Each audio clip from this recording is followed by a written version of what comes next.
All right, I'm live. I'm back. It's 4:03. I'm sorry I'm a little late here. Was just messing around with that little screen, the coming up screen that I was putting up there. This is Alexander Napolin, attorney at large, goes live every weekday, 10 a.m. and 4 p.m.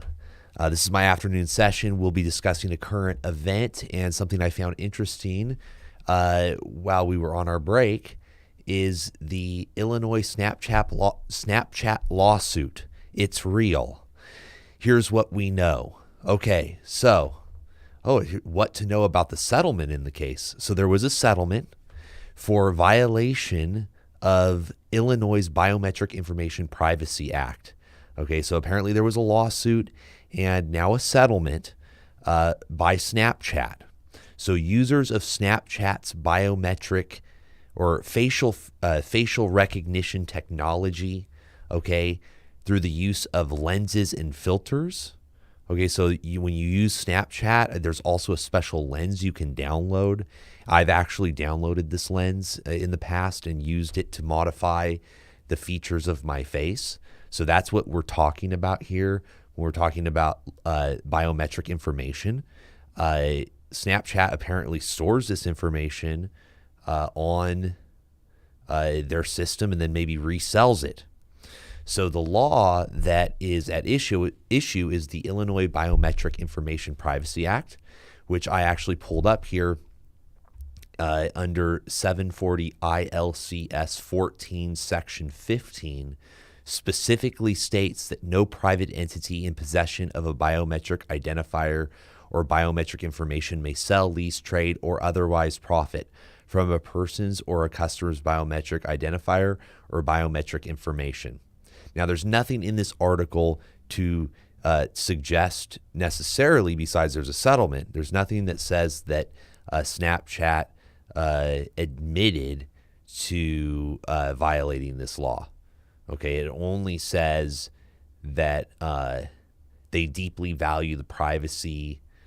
It says, Snap continues to deny that lenses violates the BIPA. So not only did they not admit it as part of the settlement, they are continuing to tell the media that they have not violated the Biometric Information Protection Act in Illinois, which is a state act, okay, people? So if you live in a state other than Illinois, you're not going to have the protection of this law, which we just went over, which is the Illinois Biometric Information Privacy Act, which explicitly says, hey, if you're a company and you're able to collect what we call biometric information, and Snapchat, it was alleged that Snapchat's lenses and filters in its application did collect this information, and then it was maybe used to profit. Okay, now Snapchat denies that. Okay, but that's biometric information, your facial features, how you look, things that can unlock your identity. Okay, everyone, my Sony camera is actually overheating because I left it on, and it's like 80-something degrees in here. Hold on.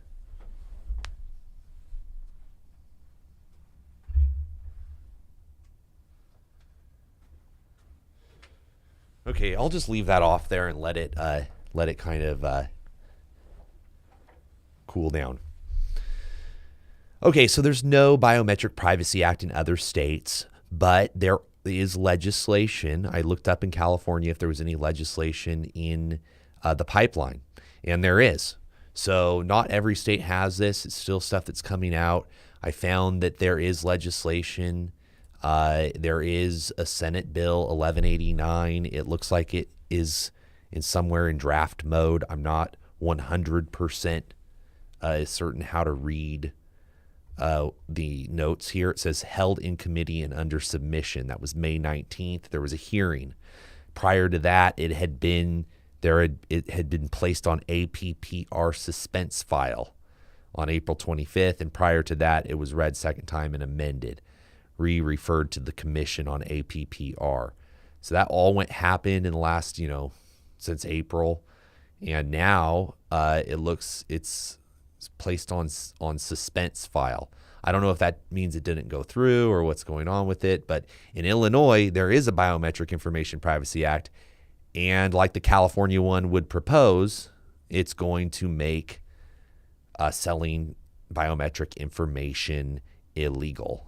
Okay, and expand what biometric information is, it looks like.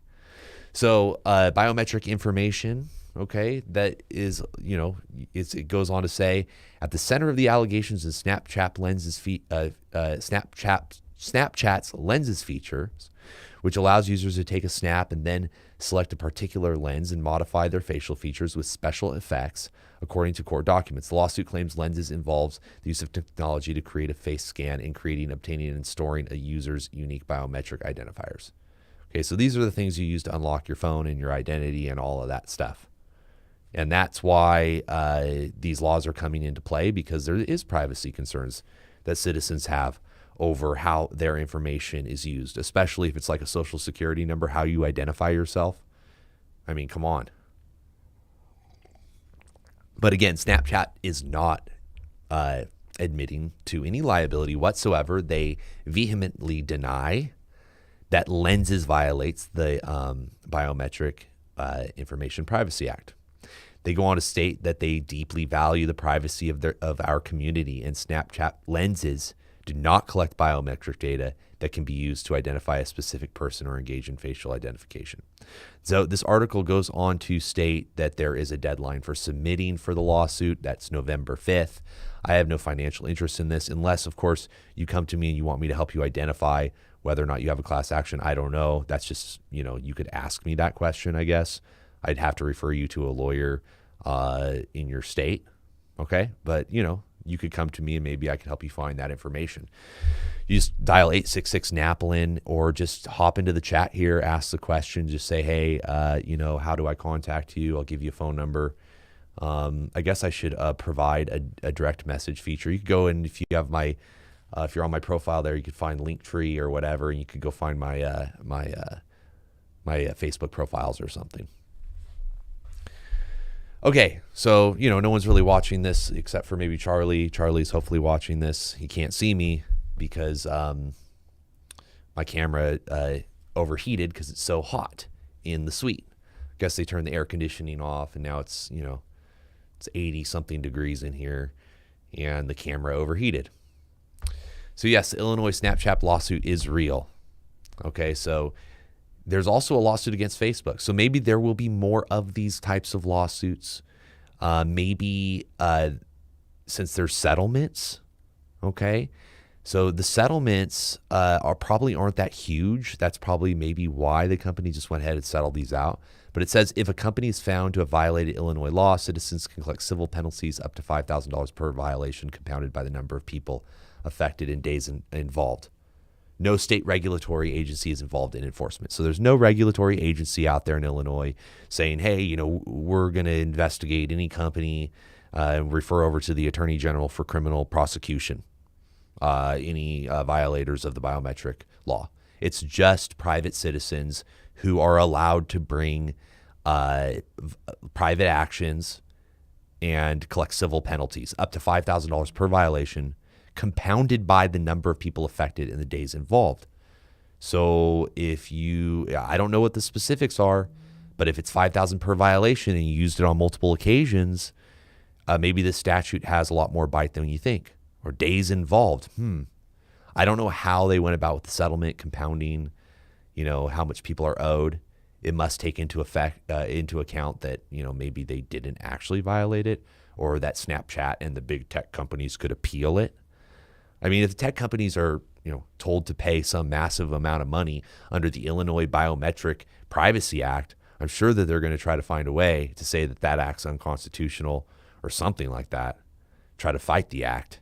So maybe that's coming up if this is the first of its kind. I mean, this is Chicago reporting this, Channel 5, saying, hey, is the Illinois Snapchat lawsuit real? Oh, well, that seems to me like it's a surprise, should be a surprise to people that it's actually a real lawsuit. And people are actually surprised. Oh my gosh, maybe actually these big tech companies are actually having to be honest. Maybe there's consumers out there who want to enforce these types of civil penalties. I don't know. I'm thinking to go look and see if there's any type of civil penalties. I'll have to go check to see I'll have to check with Bob Wachowski, our state senator, who's introduced Senate Bill 1189, okay, about whether or not there'd be civil penalties, just like the Illinois statute. Maybe I should go in and read the actual language of our statute.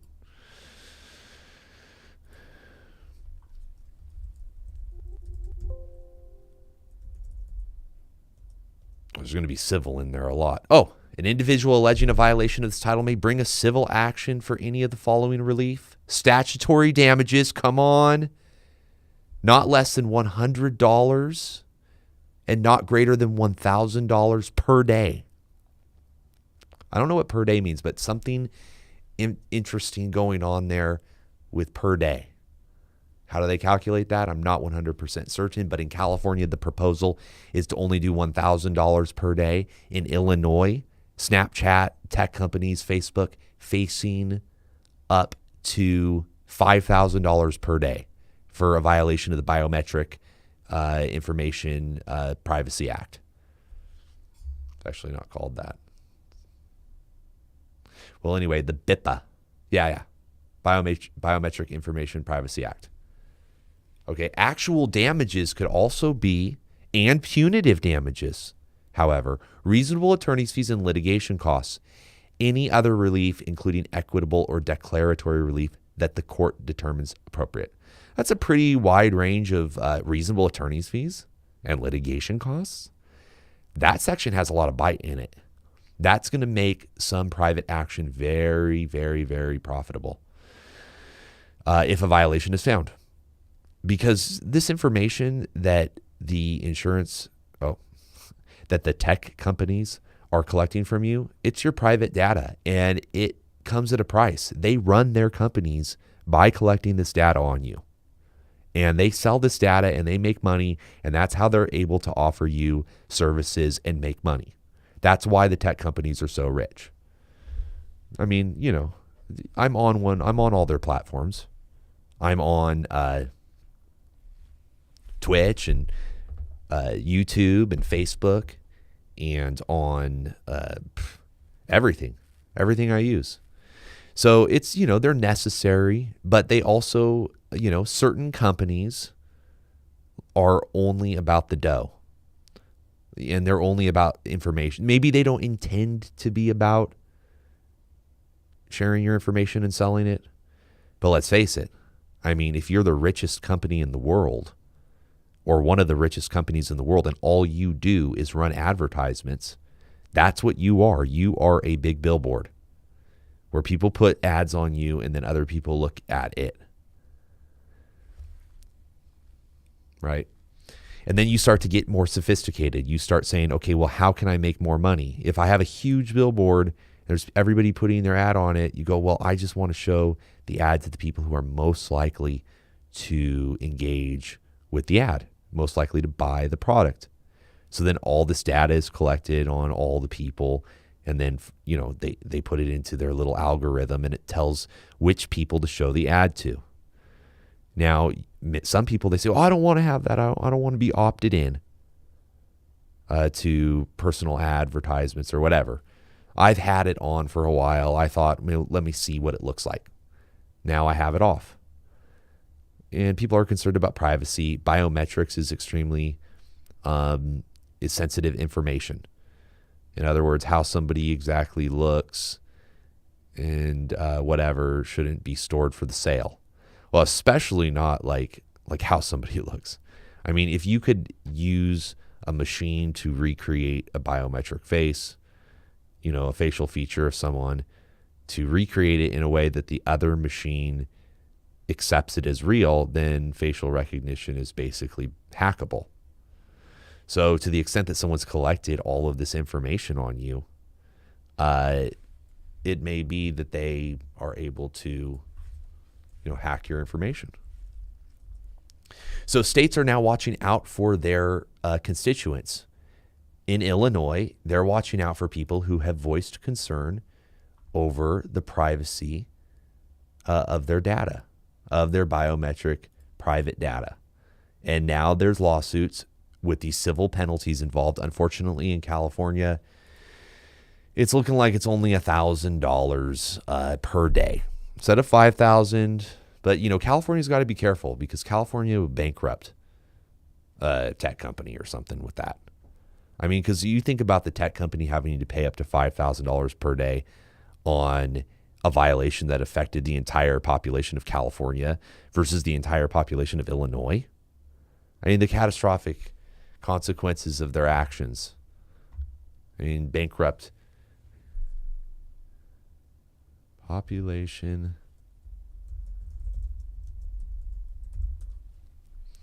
Well, it's like a third the size, almost a fourth of the size.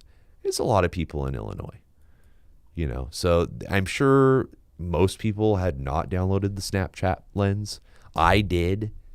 But I'm sure there's like hundreds of thousands of downloads.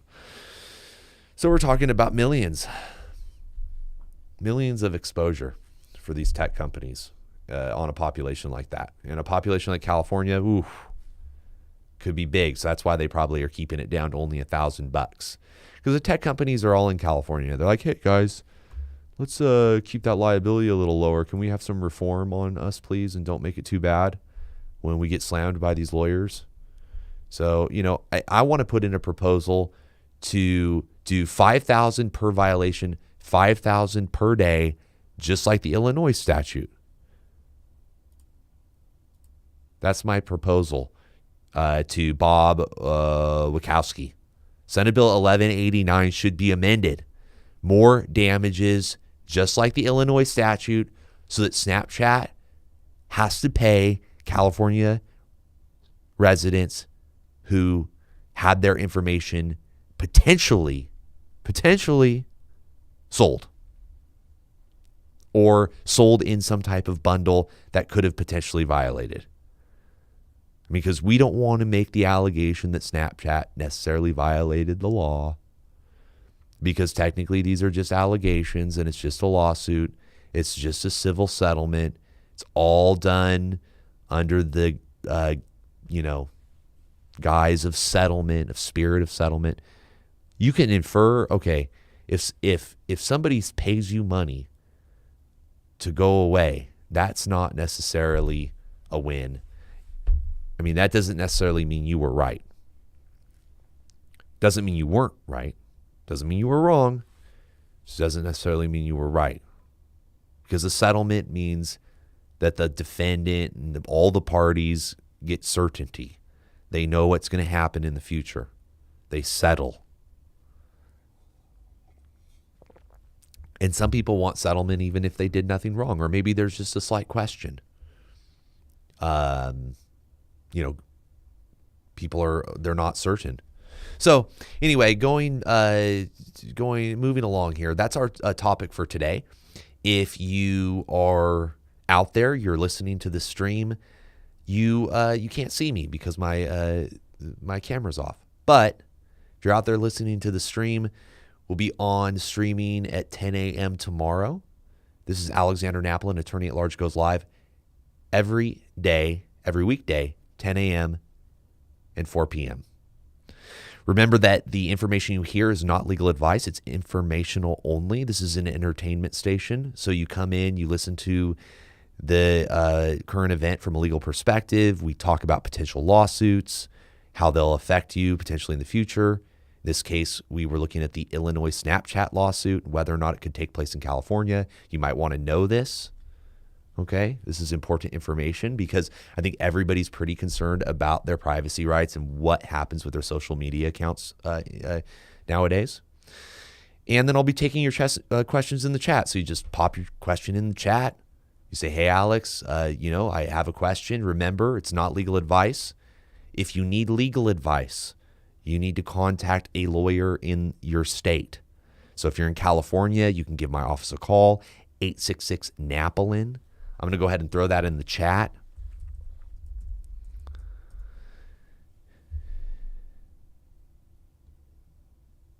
Okay, so that came up, 866-NAPOLIN. You can call my office for a free consultation. If you feel that your privacy rights have been violated by a tech company and you're out there and you're hearing my stream, you just want to know more about what your potential rights are, I'd be happy to speak with you about your situation, learn what you think happened. Maybe there's some type of privacy violation. But until this biometric law comes out, I mean, there's maybe some lawsuits there. But until it comes out, it would not be actionable. So we'd have to wait and see. It sounds like maybe Snapchat just wants to silence people, just pay off. Because if Snapchat was like not guilty and completely did not violate, why wouldn't they take it to court and say, we're going to crush these things. We're going to take care of this. This is going to get out of control. No, they just settled it. Again, what can you infer from it? I don't know. Maybe nothing. So yeah, Alexander Napolin, attorney at large, goes live every weekday, 10 a.m. for a 10 a.m. session and a 4 p.m. session. Follow me, subscribe to my channel, hit the notification bell so that you don't miss out on our discussions, which I take submissions. If you're out there, you want to talk about a story, you want me to go over something, we're going to go over it. We're going to take your questions in the chat. Something to do, also something educational. Although it's not legal advice, you learn things on this channel. You hear from a lawyer, from their perspective, from my perspective. And I've done a lot of different areas of law. So if it's an injury situation, I'm going to put my perspective on that. Maybe I'll stay away from the heavy political topics of the constitutionality of what's going on with the raid on the Mar-a-Lago and stuff like that, because I think there's other people covering those just fine, and they can all talk about that. I don't know. Anyway, I'll be back on tomorrow at 10 a.m. Yeah, you can. I have a question in the chat. Thanks. Where? I do. It's napolinlaw.com. So you can visit my website, www.napolinlaw.com. And you can go ahead and leave your information in my chat on my website. If you have any questions, any concerns, that would be a way to privately contact my firm. We can help you anywhere in the United States. You just give us a call, and we'd be happy to speak with you to find out if we can provide you with a free and confidential legal consultation. Remember that all calls are confidential, but they do not create an attorney-client relationship. So give my office a call. We'd be happy to learn a little bit more about your situation. Send us a DM, a direct message. And if you need to reach me directly, there's links in the About section on my Twitch page. If you're on YouTube, you're going to find my website there. I am streaming live to YouTube, Facebook, Twitch. You can reach me on my Discord. So if you're out there and you're on Discord, add my server, direct message me. There's a lot of materials on my Discord server that are going to potentially help you if you have legal situations. They're going to help you with a lot of different stuff. So go over there, check it out, and have a good evening, everyone. I'll see you all tomorrow at 10 a.m.